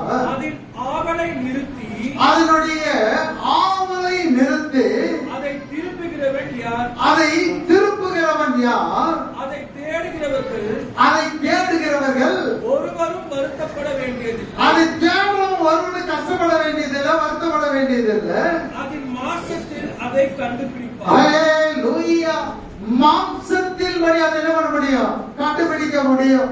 இந்த காட்டு கழுதை எதுக்கு ஒப்பிட்டு பார்க்கிறோம்னு சொன்னா, அது எப்படி இச்சையினாலே மாம்சத்தினாலே வாழ்கிறதான ஒரு கழுதை இது. அதுதான் காட்டு கழுதை. அப்ப அந்த காட்டு கழுதைக்கும் குதிரைக்கும் பிறந்தாக்கா அந்த கழுதை எப்படி இருக்கும்? நல்லா யோசனை பண்ணி பாருங்க. ஹல்லேலூயா. அது வனாந்தரத்திலே பழகப்பட்டதான ஒரு கழுதை தான் காட்டு கழுதை. அது குதிரையும் அதையும் ஒன்று சேர்ந்து சிறக்கிறதான அந்த காரியம் எப்படி இருக்குன்னு சொன்னா, அந்த கலப்படமான ஒரு அந்த கழுதை எப்படி இருக்குன்னு சொன்னா, தன்னுடைய மாம்சத்தின்படி மாம்ச இச்சையின்படி ஓடுகிறதா தான் இருக்கும். ஹல்லேலூயா. ஆனா இப்படி அந்நிய நுகம், அது அந்நிய நுகம் தான். கழுதையோட கூட சேர்ந்து கழுது குட்டி போடலாம், அது கழுது குட்டிகளுடைய சுபாவம் இருக்கும். இது ரெண்டுமே இல்லாம அது எப்படி இருக்கும்? காட்டு கழுதையினுடைய சுபாவம் இருக்கும் அந்த குதிரைக்கு. அது குதிரை எப்படி இருக்கும்? அந்த குதிரையுடைய சுபாவம் இதுக்கு இருக்கும். அதுக்கு பிறக்கிறதான குட்டிக்கு இருக்கும். அதுதான் கோவேறு கழுதை. ஹல்லேலூயா. அதனாலதான் அப்சலோம் அந்த கோவேறு கழுதின் மேல ஏறி ஓடும் போதுதான் அது என்ன பண்ணுச்சு? தன்னுடைய எஜமான் மாட்டிக்கிட்டு மரத்துல, ரெண்டு மரத்துக்கு இடையில ஓடும்போது தன் முடி மாட்டிக்கிட்டு தொங்கும் போது அந்த கழுதை என்ன ஆயிடுச்சு? ஓடி போச்சு.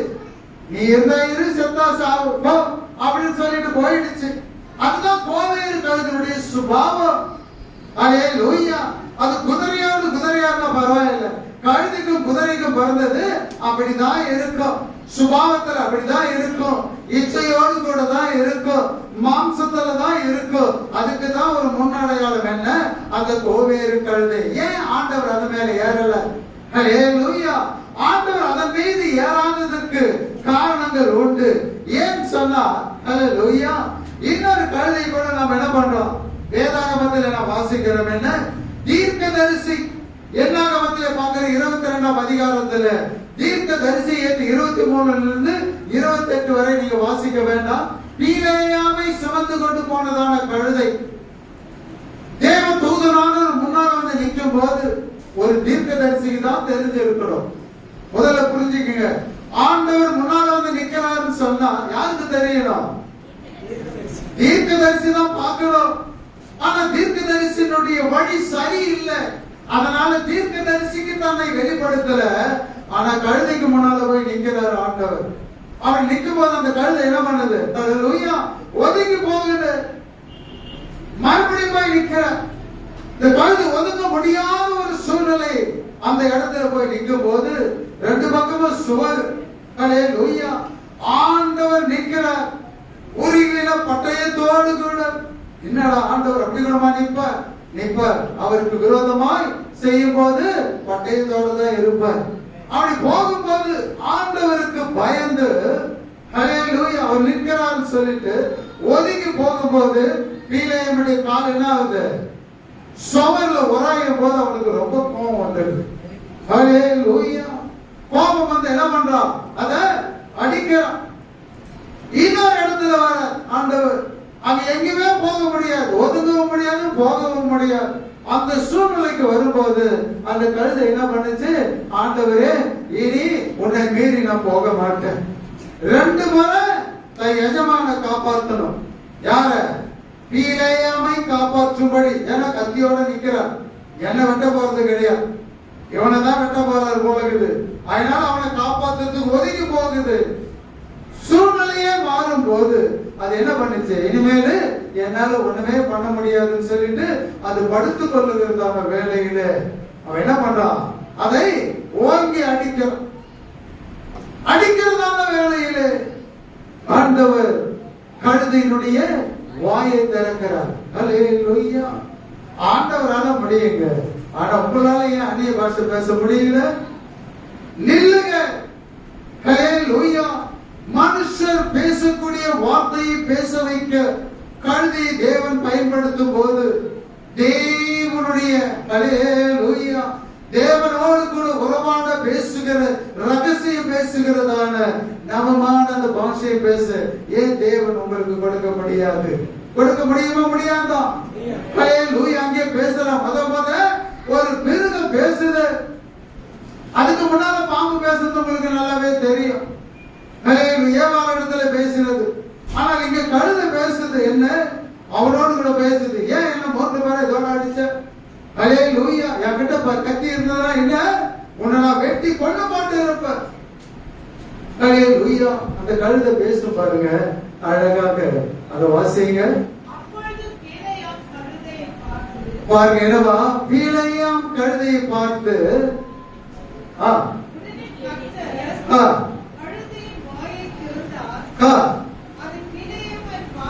இல்ல 22:30 பாருங்க.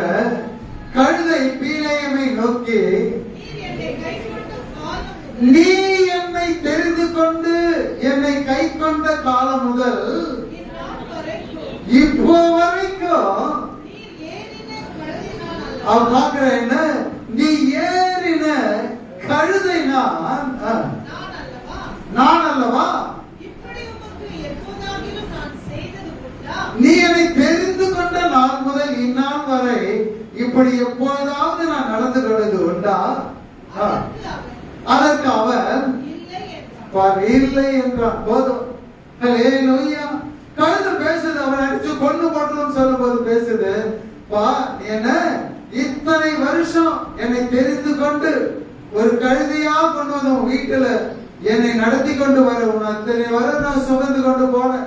எங்கெங்கயோ சுமந்து கொண்டு போனேன். ஹல்லேலூயா.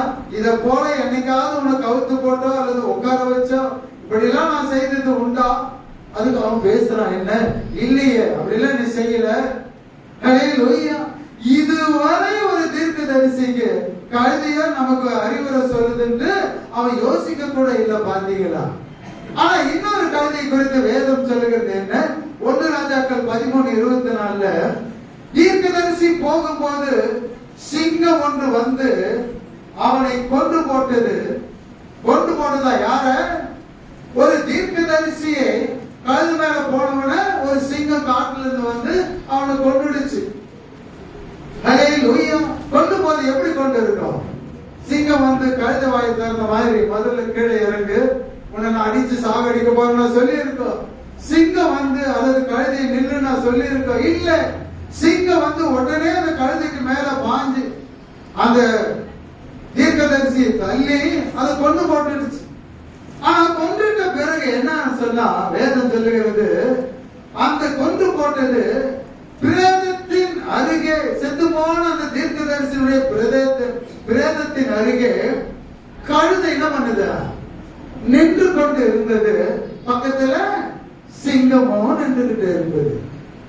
நல்லா யோசனை பண்ணி பாருங்க. இந்த கழுத்தினுடைய குணாதிசயத்தை பாருங்க. ஹல்லேலூயா. ஒரு கழுதை என்ன பண்ணுச்சு? பேசுச்சு. தன்னுடைய தீர்க்கதரிசியை காப்பாற்றணும்னு 2 வழியா அதை என்ன பண்ணுச்சு? அவனை காப்பாத்திருச்சு. 3வது முறை முடியல என்பது அது படுத்துக்குச்சு. ஹல்லேலூயா. ஆனா இங்க பார்க்கிறோம் என்ன? ஒரு தீர்க்கதரிசி கழுதையின் மேல போகும்போது அவனை ஒரு சிங்கம் கொன்ற பின்பு அந்த கழுதை என்ன பண்ணணும்? ஹல்லேலூயா. அப்சலோம் மாட்டிட்டு தொங்கறான் சாவர நிலையில. ஆனா குதிரை என்ன பண்ணிடுச்சு? ஓடி போயிடுச்சு. அது ஓடி போயிடுச்சு. ஹல்லேலூயா. அது குதிரை இல்ல, கோவை இருக்கிறது ஓடி போயிடுச்சு. ஆனா இங்க பார்க்கிறோம் இந்த கழுதை என்ன பண்ணுச்சு? அந்த சிங்கம் அடிச்சு தன்னுடைய எஜமான கொண்டு போட்டுடுச்சு. ஒரு பக்கம் சிங்கம் இருக்குது, இன்னொரு பக்கம் கழுதை நின்றுகிட்டு இருக்குது. வேற எந்த மிருகமா இருந்தா என்ன இருக்கும்? ஓடி போயிருக்கும். கண்ணுக்கு எட்டாவது தூரத்துல ஓடி போயிருக்கும். ஹல்லேலூயா. அதனுடைய மனதை பாருங்க. ஹல்லேலூயா. என்ன இத்தனை நாள் முதற்கொண்டு என்னை பாதுகாத்து எனக்கு ஹல்லேலூயா போஷித்து நடத்தினதான என்னுடைய எஜமானுக்கு இந்த சூழ்நிலை ஏற்பட்டு போச்சு. இவனை விட்டுட்டு நான் எப்படி நான் போக முடியும்? ஹல்லேலூயா. நல்ல யோசனை பண்ணி பாருங்க. பிரமாணம் சொல்லுகிறது அதை முறித்து போட வேண்டும். ஆனால் இங்கே வேதம் சொல்லுகிறது என்ன? ஒரு கழுதை நீங்களா நானா இருந்தா கூட என்ன அடிச்சுன்னு சொன்னா கூட சகோதரனா இருந்தாலும் பிள்ளையா இருந்தாலும் விட்டுட்டு ஓடி போயிடுவோம், நாம பொழைச்சா போதுன்னு சொல்லிட்டு. ஹல்லேலூயா. ஆனா அந்த கழுதை என்ன பண்ணுது? சிங்கம் எதிரில் இருக்குது, பெண்ண நடுவுல இருக்குது, இந்த கழுதை ஒரு பக்கமா நிக்குது. போறவங்க தூரத்துல பார்த்துட்டு போறவங்க என்ன, சிங்கம் இருக்குது, கழுதை இருக்குது. இந்த கழுதைக்கு பயமே இல்லை, இந்த கழுதை ஓடவே இல்லை. சிங்கத்தை பார்த்தா மிருகங்கள் நடுக்கும், ஆனா எந்த விதமான அசைவும் இல்லாமல் உறைந்த நிலையிலே, எதையும் செய்ய முடியாத நிலையிலே இந்த கழுதை என்ன பண்ணிட்டு இருக்குது? சிங்கத்தை பார்த்துட்டு இருக்கும்.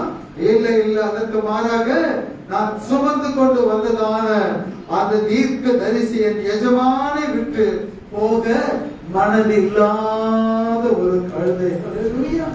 எல்லா மிருகமும் ஓடி போயிடும். அப்படிப்பட்டதான மிருகத்துக்குரியதான பிரமாணத்தையும் ஆண்டவர் நிறைவேற்றும்படி ஹல்லேலூயா. இனி இந்த கழுதைகளுக்கு இப்படிப்பட்ட சூழ்நிலை வராது. இனி இது பிரமாணமானது எந்த ஜனங்களுக்கும் ஹல்லேலூயா மோசம் போக்கிற காரணம் இதன் மூலமாக, இதன் வழியாக உள்ளே நுழையக்கூடாதபடிக்குதான் இன்றைக்கு எந்த பிராணி குறித்து கேவலமாக நினைக்கிறோமோ அதன் மீது ஏறி ஹல்லேலூயா அவன் பவனி வருகிறதை பார்க்கிறோம். ஹல்லேலூயா. எத்தனை பேர் ஆமென் சொல்ல முடியும்? அந்த கழுதை போல ஒரு காலத்திலே நம்முடைய நிலை அப்படிதான் இருந்தது. நம்மை மீட்க ஒருவரும் கிடையாது. நம்மை மீட்கணும்னு சொன்னா ஹல்லேலூயா எந்த ஆட்டுக்குட்டியினுடைய ரத்தமோ, எந்த விலங்கின் ரத்தமோ, கொழுப்போ நமக்கு மீட்பை ஏற்படுத்த முடியாது. ஹல்லேலூயா. ஆனால் தீர்க்க தரிசனம் சொல்லுகிறது என்ன? அவருடைய ரத்தத்தினாலே ஹல்லேலூயா உலகத்தின் பாவங்களை சுமந்து தீர்க்கிற அந்த தேவாட்டுக்குட்டியாகிய இயேசு கிறிஸ்துவின் மூலமாக தான் இந்த கழுதையை என்ன பண்ண முடியுது? மீட்க முடியுமே தவிர வேற ஒருவரால் என்ன பண்ண முடியாது. ஒரு ஆட்டுக்குட்டியை வேணா நீ கொடுத்துடலாம்.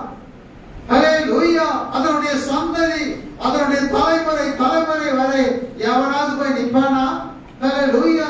ஒன்றுக்கும் உதவாததான பிராணி என்று ஒதுக்கப்பட்டதான அதற்கு கூட அந்த பிரமாணத்தை கர்த்தர் நிறைவேற்றும்படி இன்றைக்கு அதன் மீதே ஏறி பவனி வருகிறதை வேதாகமம் சொல்லுகிறது.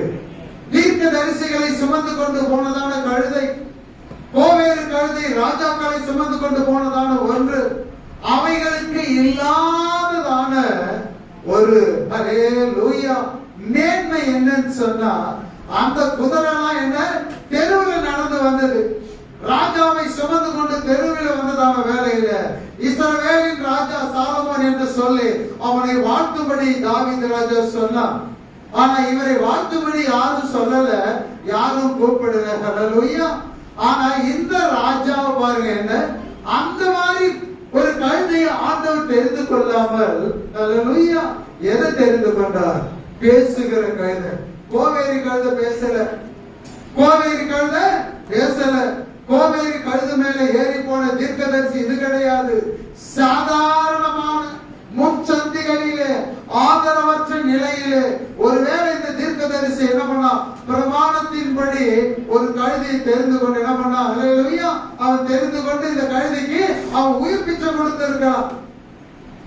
ஆனா பீலேயாம் ஏறி போனதான கழுதாது போலிக்க கழுதாது பெண் கழுதை. ஹல்லேலூயா. அவனால என்ன பண்ண முடியல? தீர்க்கதரிசியா இருந்தாலும் கூட ஒரு ஆண் கழுதை தலையீற்றை மீட்க கூட முடியாது. ஏன்னா பணத்தின் மீது ஆசை அவனுக்கு இருந்திருக்குது.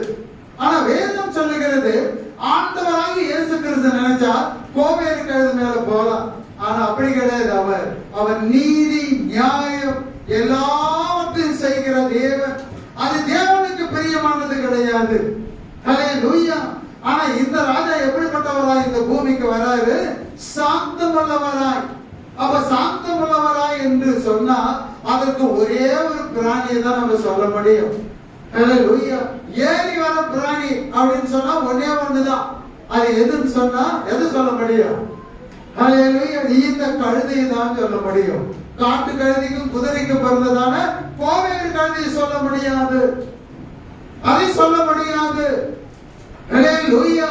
அதற்காக தேவன் தன் பிரமாணத்தை நிறைவேற்றினார் அல்ல, முச்சந்தியிலே ஒதுக்கப்பட்டதான சூழ்நிலையிலே ஹல்லேலூயா என்றைக்கு நாளைக்கு என்று உயிர் போகுமோ என்கிற சூழ்நிலையிலே காத்துக்கொண்டு எதிர்பார்த்து கொண்டு இருந்து எனக்கு எப்படி விடுதலை வரும் என்று பார்த்து கொண்டு இருந்ததான அப்படிப்பட்ட கழுதைகளை கூட தேவன் அந்த பிரமாணத்தை நிறைவேற்றும்படி இந்த உலகத்திற்கு வந்தார். ஹல்லேலூயா, ஹல்லேலூயா. அதனாலதான் என்ன, அவர் ஓசன்னா என்று சொல்லி ஆர்ப்பரித்த ஜனங்கள் நடக்கிறதான வேளையில இந்த முச்சந்தியிலே தரையிலே மழையிலே வெயிலே சேற்றிலே இருந்ததான அந்த கழுதையும் அந்த குட்டியும் இப்ப இந்த பிரமாணத்தை நிறைவேற்றி இருக்கிறதான வேளையில ஆண்டவர் என்ன பண்றாரு, அதற்காக ஹல்லேலூயா அந்த குட்டியை தான் ஆண்டவர் மீட்கிறார். பாருங்க, மற்ற 3 சுவிசேஷத்துல அதான் சொல்லுது, குட்டியை கட்டியிருப்பீங்க அதை அவுத்து கொண்டு வாங்க. ஆனா மத்தேயு மட்டும் எழுதுறான் என்ன அழகாக சொல்லுகிறான், என்ன அந்த தாய் கழுதையும் அந்த குட்டியும், கழுதையையும் குட்டியை கட்டியிருக்கு காண்பீர்கள். குட்டி மேல மட்டும்தான் ஏறணும், அதை மட்டும் அவுத்துமா இல்ல, 2 பேருமே முறித்து போடப்பட்டு இருந்ததான அந்த கழுதை குட்டியை கர்த்தர் இனி அந்த சூழ்நிலை இந்த பூமியிலே இருக்கக்கூடாது. எல்லா கழுதைக்கும் எப்படா விடுதலை வந்ததுன்னு சொன்னா ஆண்டவராக இயேசு கிறிஸ்து மூலமாக அந்த விடுதலை. ஹல்லேலூயா. இனி கழுதை யாரும் முறித்து போட மாட்டான், கழுதை யாரும் சாவடிக்க மாட்டான். இனி கழுதை பெக்கும்போது எந்த கவலையுமே இருக்காது. குட்டி போட்ட பிறகு அந்த கழுதைக்கு அந்த ஹல்லேலூயா பாரம் இருக்காது. கடைசியாக கண்ணீர் விட்டு காத்து கொண்டு இருந்ததான அந்த கழுதை அந்த கழுது குட்டியை ஆண்டவர் தெரிந்து கொண்டதை நிமித்தம், அதை அழைத்து கொண்டு வரும்படி நிமித்தம், அதன் மீது ஏறிதன் நிமித்தம் தேவனால கொடுக்கப்பட்ட பிரமாணம் முற்றிலும் அது நீக்கப்பட்டு விட்டது என்பதுதான் உண்மை. ஹல்லேலூயா. எத்தனை பேர் ஆமென் சொல்றீங்க? அந்த கழுதையுடைய கண்ணீர் அதுதான் ஆண்டவர் பார்த்தாரா? இல்ல, பிரமாணத்தை பார்த்தார். இனி இந்த குட்டிங்க சாகக்கூடாது. ஹல்லேலூயா. ஆண்டவருடைய தலைச்சன் பிள்ளைகள் சாகக்கூடாது. பிறக்கிற எல்லா தலைச்சன்களும் இந்த பூமியிலே இருக்கணும், இந்த பூமியிலே வாழணும். அந்த பிரமாணம் இனி தேவை கிடையாது. ஹல்லேலூயா, ஹல்லேலூயா. அப்படிப்பட்ட கழுதை நிலை தான் நமக்கு இருந்தது.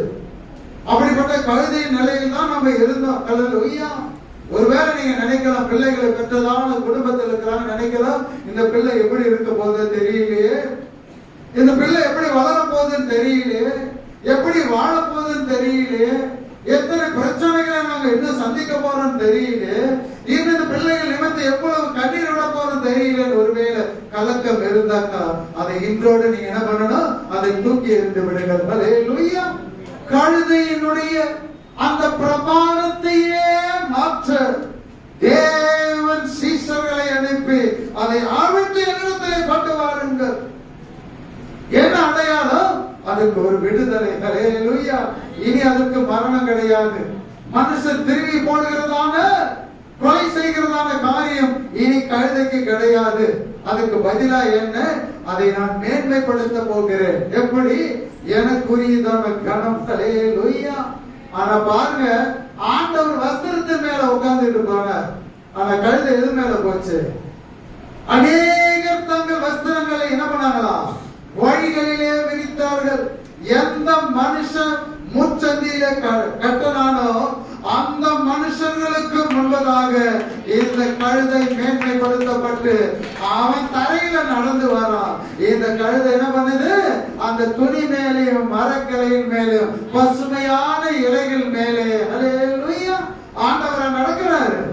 இல்ல, கழுதைதான், கழுதைக்கு தான் இவ்வளவா? ஹல்லேலூயா. பவனியானவர் அவரு மேல உட்கார்ந்துட்டு இருக்கிறார்.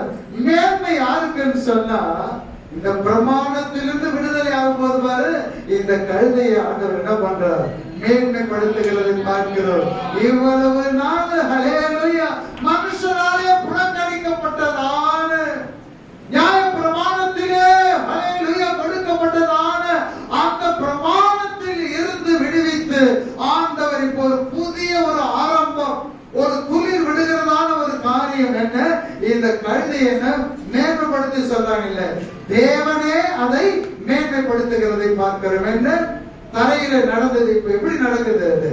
அது பாவனி வருது, எல்லாரும் சுத்தி வராங்க, முச்சந்தியில கட்டி இருக்குதாங்க, ஒருத்தரும் சத்தம் பண்ணல. ஆனா முன்னால 1000 பேர் போறோம், பின்னால 1000 பேர் வரோம், இடையில சைடுல எல்லாம். இப்ப நடுவுல யாரா வர்றதுன்னு சொன்னாங்க. ஹல்லேலூயா. இந்த குறித்து போட இருந்ததான அந்த கழுதை குட்டி, ஹல்லேலூயா, அது சொல்லும் வாய் இருந்தா, ஹல்லேலூயா, அந்த கழுதைக்கு வாய் இருந்தா சொல்லும், ஆண்டவர் என்னுடைய குட்டியே, ஹல்லேலூயா. இந்த உலகத்தை மீட்க வந்ததான ஆண்டவர் பிராணியாக ஒதுக்கப்பட்டதான, ஒதுக்குப்புறமாய் இருந்ததான, முச்சந்தியிலே இருந்ததான என்னையும் என் குட்டியின் மூலமாக என்னையும் ஆண்டவர் கனப்படுத்தி, ஹல்லேலூயா. எந்த மனுஷன் என்னை ஒதுக்கினானோ, அந்த மனுஷன் ஏன் அழுக்கிறன்னு கேட்டானோ, அவனுக்கு முன்பதாக இப்ப நான் நடக்கிறதான வீதி எதுன்னு சொன்னா, ஹல்லேலூயா, அந்த கழுதை இப்பயும் அழுதுகிட்டு தான் போகுது. இப்பொழுதும் மேன்மையா என் குட்டியின் மூலம் எனக்கு கிடைச்சது. ஹல்லேலூயா. கழுதையின் மூலமா அல்ல. ஆண்டவர் ஆகாரின் சத்தத்தை கேட்கல, குழந்தைகளுடைய சத்தத்தை கேட்ட ஆண்டவர் கழுதை அவர் பார்க்கல, கழுதை குட்டியை பார்த்து, ஹல்லேலூயா, அந்த கழுதை சொல்லும், என் குட்டியின் மூலமாக ஆண்டவர் இந்த உலகத்தில் பிறக்கிற எல்லா தலைச்சன்களில் இருக்கிற எல்லா ஆண் கழுதை குட்டிகளுக்கும் விடுதலை கொடுத்தாரேன்னு சொல்லிட்டு அழுதுகிட்டு போறது மட்டும் கிடையாது. இவ்வளவு நாள் துணியை நான் முதுகுல சுமந்துட்டு போன மூட்டைய ஒருத்தனை எனக்கு அப்படிப்பட்டதான காரியத்தை செய்யல. ஆண்டவர் என்னை தெரிந்து கொண்டு விடுவிக்கிறதான வேலையில எந்த துணியை நான் சுமந்துகிட்டு வண்ணாமல போனோ, அவனே எனக்கு முன்பதாக இந்த வஸ்திரத்தை விரிக்கும்படி, அதன் மீது நடக்கும்படி என் தேவன் கிருபை செய்தார். ஹல்லேலூயா. அப்படிதான் அந்த கழுதை சொல்லும். ஹல்லேலூயா. கழுதையினுடைய வாயை திறந்தார் ஆண்டவர், தீர்க்கதரிசியை பிழைக்க செய்ய வைத்தார். ஹல்லேலூயா. இன்றைக்கு அந்த கழுதை பேச, என்ன, என் குட்டியின் மூலமாக எனக்கு ஒரு மேன்மை கிடைத்தது. அப்ப தேவ குமாரனாகிய ஆண்டவராகிய இயேசு கிறிஸ்துவின் மூலமாக நமக்கும் அப்படிப்பட்டதான மேன்மை. எத்தனை பேர் ஆமென் சொல்லுங்க? ஹல்லேலூயா, ஹல்லேலூயா. கண்களை மூடி தேவ சமூகத்தை நோக்கி பார்ப்போம். இப்பொழுது திருவிருந்துக்குரியதான நேரம்.